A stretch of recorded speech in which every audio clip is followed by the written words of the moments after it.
Gostava de começar por, desde já, expressar o meu agradecimento à iniciativa e ao colega Américo Jones pelo convite para estar aqui presente hoje para falar sobre estes temas.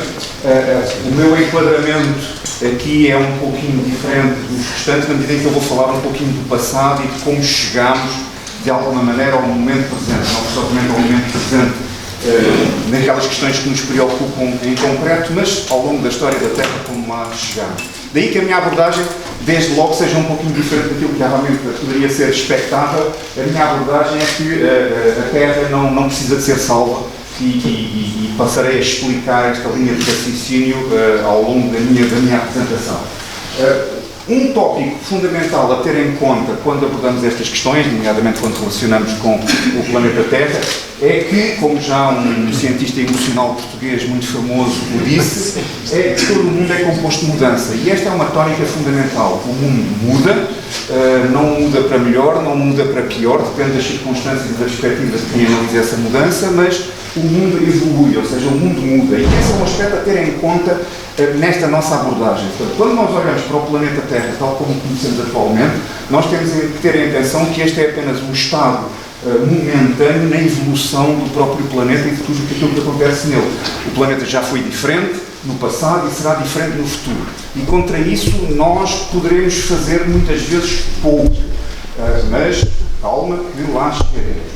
Por exemplo, se nós pensarmos, para dar uma perspectiva, no tempo de há 450 milhões de anos, no Ordovícica, habituem-se a estes nomes, veremos que a distribuição daqueles terrenos que hoje em dia constituem os continentes a que estamos habituados era radicalmente distinta daquelas que nós conhecemos na atualidade. Se hoje não temos a mais pequena dúvida de que a Península Ibérica fica situada naquela zona, pois na altura a Península Ibérica estaria, ou os territórios, ou os terrenos que mais tarde viriam dar origem à Península Ibérica, estavam localizados ali naquela zona muito mais próximo do Polo Sul. Portanto, as coisas mudam. Também na altura a vida era muito diferente. Os oceanos da altura, nomeadamente aqueles que nós temos representados no registro fóssil nacional, por exemplo, tinham animais como estes, trilobites, que vocês já devem ter ouvido falar, muitos outros grupos extintos, parentes antigos dos náutilos da atualidade, com aspectos bastante diferentes. Estes grupos biológicos, alguns desapareceram, outros ainda cá andam. Estas espécies, todas elas desapareceram. Como é que nós sabemos isso? Temos o registro geológico, temos os fósseis, que são precisamente o repertório de toda esta informação e que nos permite saber como é que era o passado. Por exemplo, mais tarde, cerca de 200 milhões de anos mais tarde, já os continentes tinham uma disposição que possivelmente vos é mais familiar. Já todos ouviram falar da Pangeia, aquele supercontinente que unia todas as massas continentais da altura, assim como da Pantalassa, aquele grande oceano que o circundava. Havia nuances, havia outros oceanos. A Península Ibérica, nesta altura, os terrenos que haviam dado origem à Península Ibérica estavam ali bem próximo do Equador. As coisas mudam. Mais tarde, no Jurássico Inferior, reparem, já a Pangeia se quebrou, já o Oceano Tétis começa a formar-se naquela zona que mais tarde daria origem ao Mediterrâneo e o Atlântico Norte já começa a romper, já começa a rasgar aquelas massas continentais. Isto no Jurássico Inferior. Quem é que nós tínhamos na altura? Amonites, por exemplo, um grupo biológico aparentado aos náutilos da atualidade, mas entretanto extinto, desaparecido. Temos muita pena, eram fantásticos, mas já cá não estão. Em terra tínhamos, por exemplo, entre muitos outros organismos, um grupo notável, os dinossauros. Os dinossauros não desapareceram, não tenham atenção, os dinossauros ainda cá estão, não são esses em que vocês estão a pensar, são as aves. As aves são um grupo particular de dinossauros, descendentes destes, que ainda cá estão. Estes, os dinossauros não avianos, desapareceram. Mais tarde, no Cretácico Médio, e isto tem muito a ver também aqui com a região de Lisboa, repara, já o Atlântico Norte estava claramente em formação, o Atlântico Sul estava a começar a separar a América do Sul da África, e nesta altura nós tínhamos ambientes tropicais com amonites, répteis marinhos, ictiossauros e aqueles organismos, aqueles bivalves que nós encontramos, por exemplo, na Pedra Liós, tão típica da região de Lisboa. Esses fósseis que encontramos na Pedra Liós eram precisamente daqueles organismos. Não vou falar de toda a história da Terra, vou centrar-me aqui nesta última fatia, que é denominada de Fanerozoico, ou seja, aquela fatia com 550 milhões de anos finais, que tem um registro paleontológico ou seja, que têm uma vida mais próxima daquelas que nós conhecemos na atualidade. A Terra tem uma história longa, começa há cerca de 4.600 milhões de anos. Vamos falar da última fatia. Por exemplo, os animais, os primeiros animais, ou seja, organismos multicelulares que não realizam a fotossíntese, surgiram ali há cerca de 650 milhões de anos, é o registro que nós temos deles. Aqueles organismos como as trilobites que já possuíam carapaças, que já possuíam conchas, surgem ali há cerca de 550 milhões de anos. Os dinossauros não avianos, o Mesozoico, e os humanos ocupam mesmo o final da história da Terra. Somos assim como que a camada de tinta no topo da Torre Eiffel. Portanto, nós estamos cá mesmo na zona final da história da Terra, e mesmo assim já causamos muitas mudanças.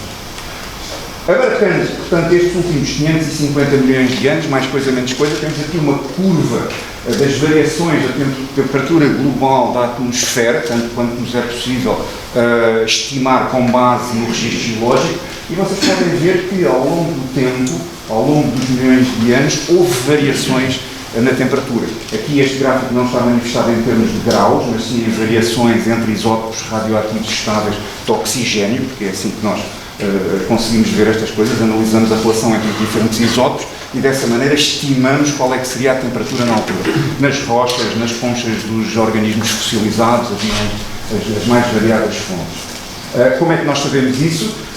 Através de sondagens em terra firme ou no oceano. Dessas sondagens obtêm-se testemunhos em rocha, esses testemunhos são analisados, é visto que o conteúdo fóssil que tem, neste caso são hidrofósseis, as respostas que aqui vêm são de uns organismos denominados foraminíferos, podem ter menos de 1 milímetro de diâmetro, há fósseis ainda bastante mais pequenos, e é da análise destes fósseis que nós podemos obter aqueles dados para construir aquela curva. Portanto, a análise do ar aprisionado nas bolhas de ar no gelo nas últimas dezenas de milhares de anos, por exemplo, também é analisado. E depois, claro, o estudo das sequências geológicas, das camadas rochosas e dos fósseis que nelas ocorrem, também nos dão dados que permitem, no seu conjunto, milhares de dados, milhares de pessoas a trabalhar, milhões de pessoas a trabalhar nestes temas, desde o século XVIII até à atualidade. Nós não inventamos a ciência agora, estamos a usufruir do trabalho dos nossos colegas do passado. Tem aqui, por exemplo, uma curva global já manifestada em termos de temperaturas, em que, reparem, temos aqui assim que a temperatura atual estimada, em termos gerais, 2016, cerca de 14,5. Não levem estes números demasiado à letra, são uma estimativa, uma perspectiva. Mas, por exemplo, já houve outros momentos de arrefecimento global, no Ordovícico, temperaturas similares, 14,5. O último máximo glaciar, 12,4 de temperatura média. Mas também existiram momentos de aquecimento global muito acentuado. Por exemplo, no final do Paleozoico, início do Mesozoico, mais ou menos simultâneo com a grande extinção do Paleozoico, no final do Paleozoico, 27,3 de temperatura média.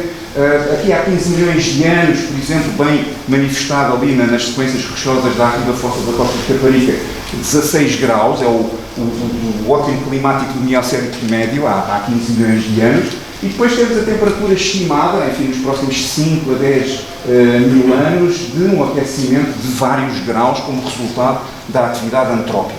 Agora, tenham atenção que isto são estimativas. E as estimativas podem variar consoante aquilo que é feito, desde o momento em que a estimativa é feita até ao momento em que a estimativa deveria ser aplicada. Vou dar um exemplo de um fenómeno que também afeta a população mundial e envolve milhões de pessoas, que é o futebol. Se vocês pensassem no campeonato nacional há um mês atrás e fizessem estimativas sobre quem seria o líder da competição um mês depois, seguramente que teriam expectativas diferentes daquelas que se verificam na atualidade. Portanto, aquilo que se faz, aquilo que se desenvolve desde o momento da expectativa até ao ponto no tempo em que essa expectativa se deveria verificar, pode alterar o resultado dessa previsão. Para aqueles que me conhecem, devem estar a pensar, o gajo ainda não falou da Rússia. Pois bem, aqui vem, eu estudei na Rússia, no Jurássico Inferior, no princípio dos anos 80, na Universidade Estatal de Moscou. E já na altura, aqui tem o meu cartão de estudante para provar isso mesmo, já na altura, um dos meus mestres era o professor Alexei Vladimirovich Yablokov. E este meu professor, falecido em 2017, aqui a minha sentida homenagem, já em 1986, nas nossas aulas, ele era biólogo, nós éramos geólogos, ele vinha dar-nos aulas de fonética de populações e, para além de ser um excelente biólogo e um ambientalista, era também um contador de histórias. E histórias interessantíssimas. E já o que ele nos falava nas aulas era que a temperatura global da atmosfera estava a aumentar e que se essa temperatura subisse acima de cerca de 1,5 graus centígrados, nós começaríamos a ter problemas. Estávamos em 1986. Na altura, aquilo que preocupava o professor Yablokov não era tanto, pelo menos daquilo que eu me recordo das aulas, não era tanto a subida do nível do mar, basta pensarmos na Rússia e, apesar de ser o maior país do mundo em termos de área, tem uma linha de costa de 12 mil quilómetros, mas normalmente virada a norte, portanto são zonas geladas, sem navegação, pouco povoadas, portanto provavelmente por isso não seria na altura uma preocupação. Qual é que era a preocupação expressada pelo professor Yablokov? Eram as colheitas, era a agricultura. Vocês lembrem-se que as plantas que nós utilizamos na agricultura não existem na natureza como tal. Somos nós, humanos, que as criamos. O milho, tal como nós o conhecemos, não existe na natureza. Se não fossem os humanos, este milho desaparecia por simplesmente porque ele não tem condições de se reproduzir. Somos nós que asseguramos a reprodução destas plantas, e quem diz destas, diz todas as outras. Não há melões como os comemos na natureza, não há maçãs como nós comemos na natureza. Isso são tudo produtos vegetais criados por 5 mil, 6 mil anos de seleção artificial por parte dos humanos. O mundo em que vivemos somos nós que o criamos em grande medida. Portanto, o que é que acontece? Essas alterações climáticas iriam ter um impacto muito forte ao nível das colheitas, porque estas plantas são basicamente todas clones umas das outras, a diversidade dos diversos cultivares está a diminuir, cada vez comemos mais aquelas bananas que comemos e as outras variedades estão a desaparecer. E, portanto, estas plantas estão afinadas para um ótimo climático e se esse ótimo climático se desviar, então vamos ter problemas ao nível das colheitas, nomeadamente se também houver secas, se houver períodos de maior calor, as colheitas vão se ressentir. Não foi, por exemplo, em 2008 havia um estudo, foi publicado um estudo que à partida apontava como podendo ter, por exemplo, a África do Sul, perdas de ordem dos 30% em 2030.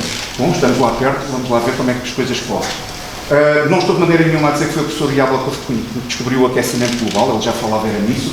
A primeira apresentação ao Senado norte-americano sobre aquecimento global foi feita em 1988. Por um cientista da NASA, James Hansen, e podem ver aqui o aquecimento global começou.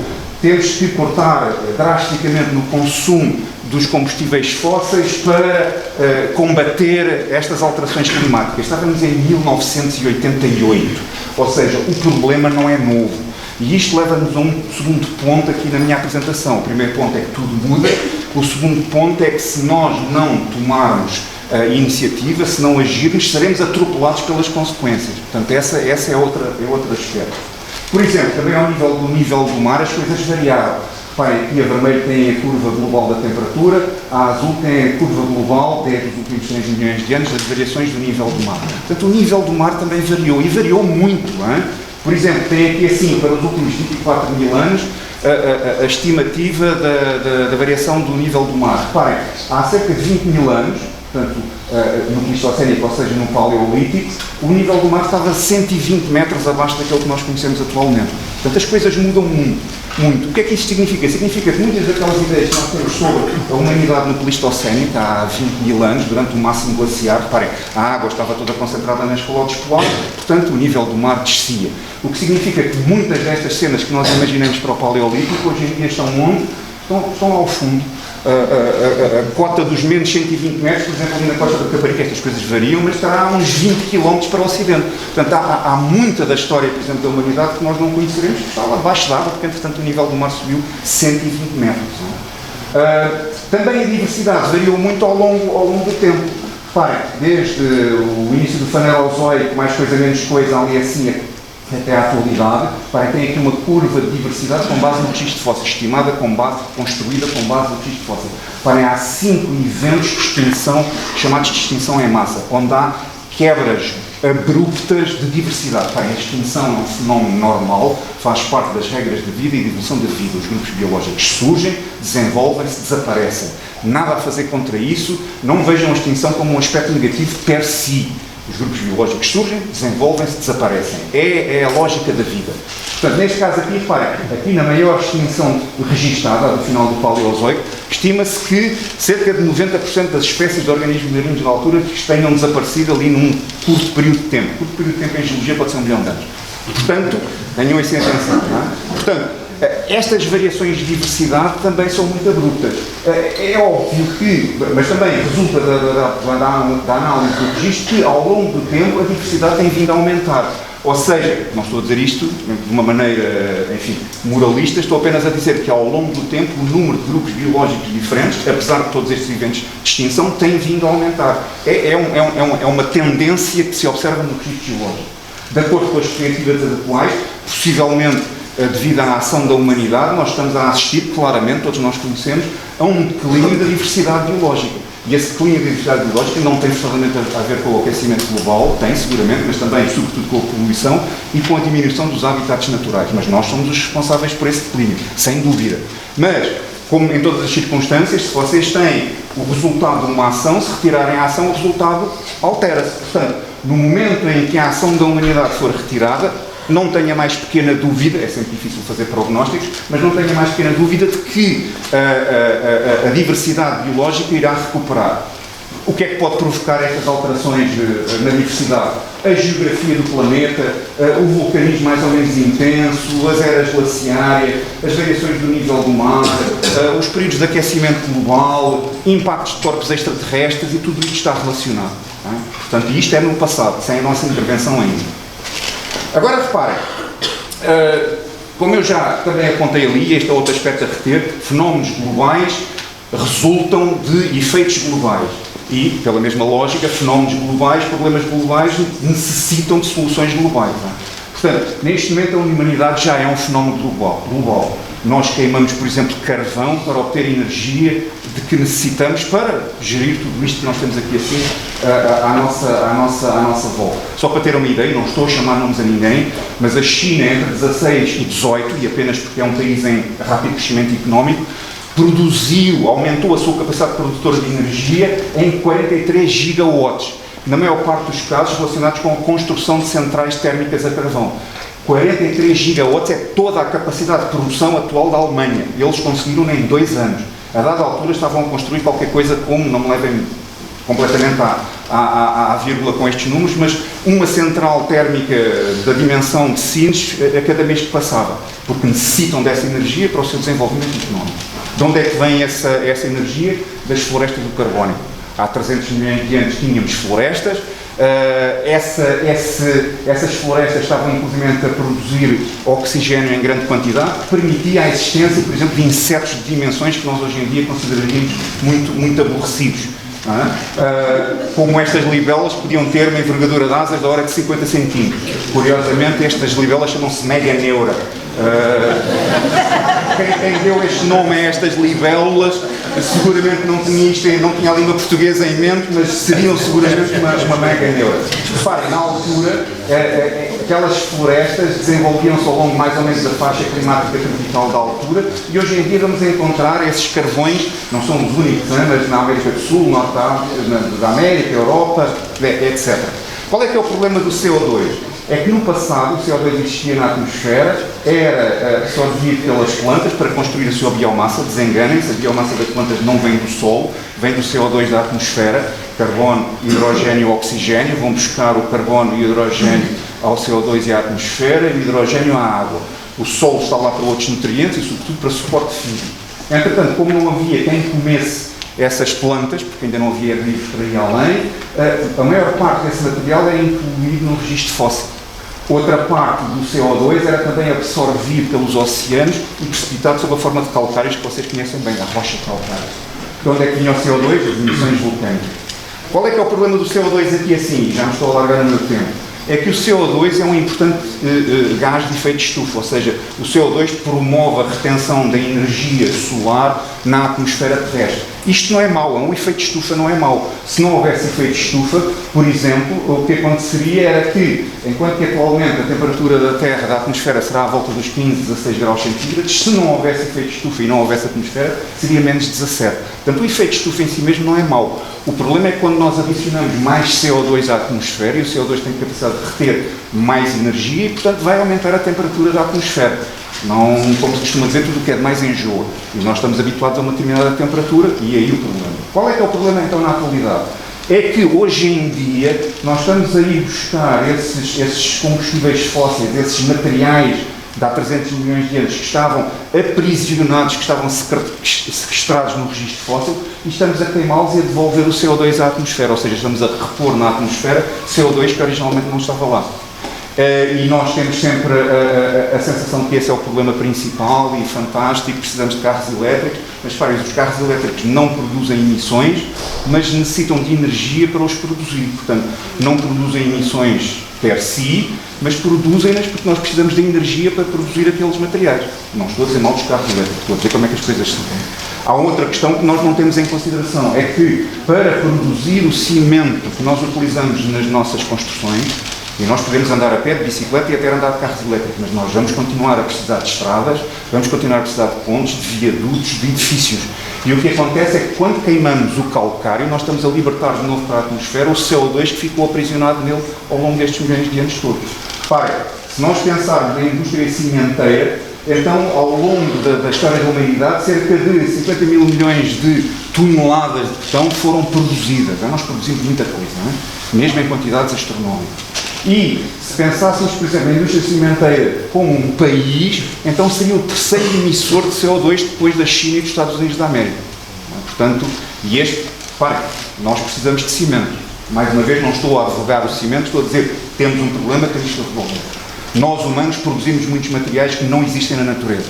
Não existe cerâmica na natureza, praticamente não existe vidro, pelo menos não sou daquela forma, não existe alumínio livre na natureza. Da mesma maneira que não existe betão na natureza, não existem plásticos nem fibras sintéticas na natureza. Por exemplo, no que diz respeito ao plástico, só para vocês terem uma ideia, há, daquelas que nós conhecemos, uma produção de 300 milhões de toneladas de plásticos. Desses 300 milhões, há 8 empresas que consomem 8 milhões de toneladas. Não estou a dizer mal de ninguém, estou apenas a mostrar os números. Por exemplo, desde a Mars, a Colgate, a Unilever, esta aqui não lembro quem é que era, a Danone, a Nestlé e, claro, a grande consumidora de plástico, destas que, enfim, disseram que consomem, a Coca-Cola com um consumo de 3 milhões de toneladas por ano. Estas toneladas vão para, nomeadamente, a produção das garrafas, como é óbvio, e isto implica que são 200 mil garrafas produzidas por minuto. E quando nós começamos a multiplicar isto pelos minutos, temos que são 108 mil milhões de garrafas de 1.000 litros produzidas por ano. É muita garrafa. Onde é que uma parte significativa destas garrafas vai parar? Ao oceano. 8 milhões de toneladas, não todas da Coca-Cola, mas em geral daquilo que nós produzimos, vai parar ao oceano. Agora a questão aqui assim é como é que nós vamos lidar com esta questão? E isto leva-nos a um terceiro ponto. Não é? Tudo muda. Se nós não reagirmos, somos atropelados pelas mudanças, mas se não reagirmos de maneira adequada, coletivamente, enquanto cidadãos, também não vamos provavelmente fazer a diferença.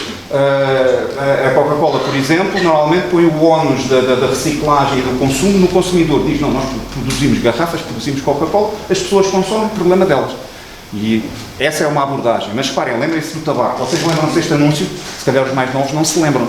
Porquê? Porque desde os anos 60 até hoje em dia, a ação sobre as grandes empresas tabaqueiras levou a que aquela política original, que era culpar o consumidor pelos malefícios do tabaco que elas produziam, essas políticas mudaram. Hoje em dia há restrições à publicidade, há políticas antitabágicas, o tabaco continua a ser um problema, as tabaqueiras continuam a fazer muitos milhões de dólares de lucro, mas se calhar o problema do tabaco hoje em dia já não tem a dimensão que tinha nos anos 70.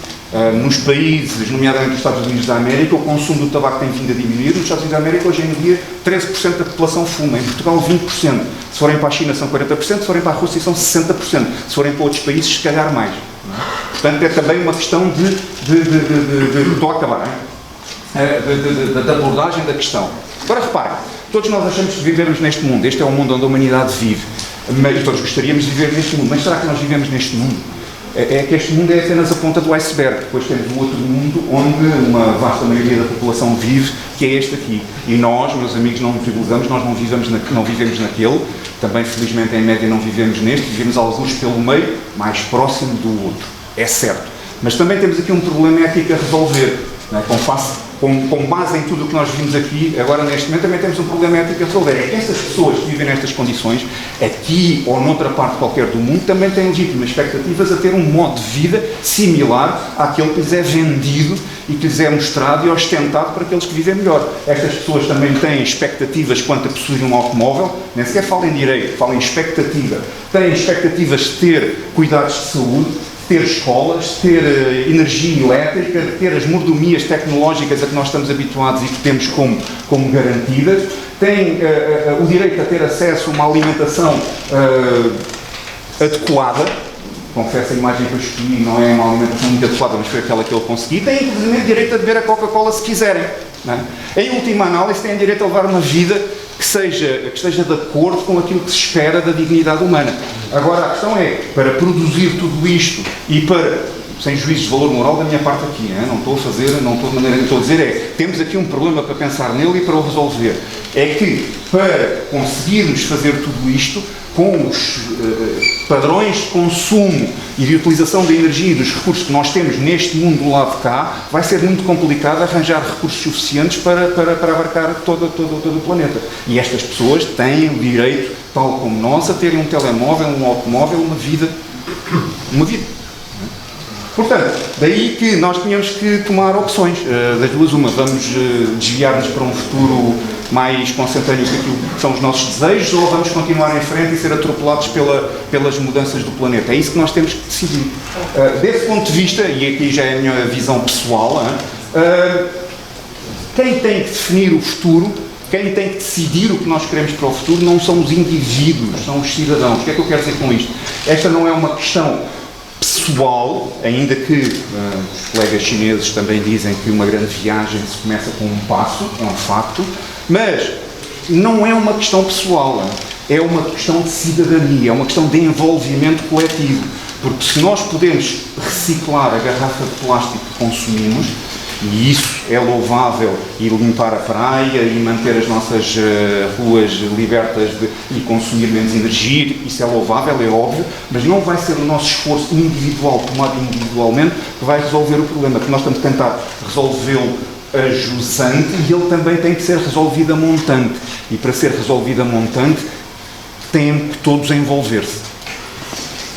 Lembrem-se, a Terra mudou muito, sofreu muito, e o sofrer aqui assim é a nossa avaliação humana, a Terra não sofre porque não tem lá nada para dizer que está a sofrer, é a vida, a diversidade sobe e desce, vai aumentando, daí que eu tenha começado com aquela declaração que a Terra não precisa de ser salva. A Terra continuou, vai continuar mais durante uns milhares de milhões de anos, estejamos cá nós, humanidade, ou não estejamos. Portanto, no meio disto tudo, quem precisa de ser salvo somos nós. É o nosso modo de vida, é a nossa permanência neste planeta, é a qualidade do nosso modo de vida que tem que ser salvo. É isso que tem que ser equacionado. Portanto, temos que desviar a nossa atenção do salvar o planeta, enquanto slogan, digamos assim, e centrar a nossa atenção no que é que nós temos que fazer para que consigamos continuar a viver todos neste planeta com a qualidade e com o nível de vida que todos deveríamos ter. Porque o planeta, meus amigos, vai sobreviver. Nós, em que circunstância é que não sabemos. Muito obrigado e excedi o meu tempo a variar.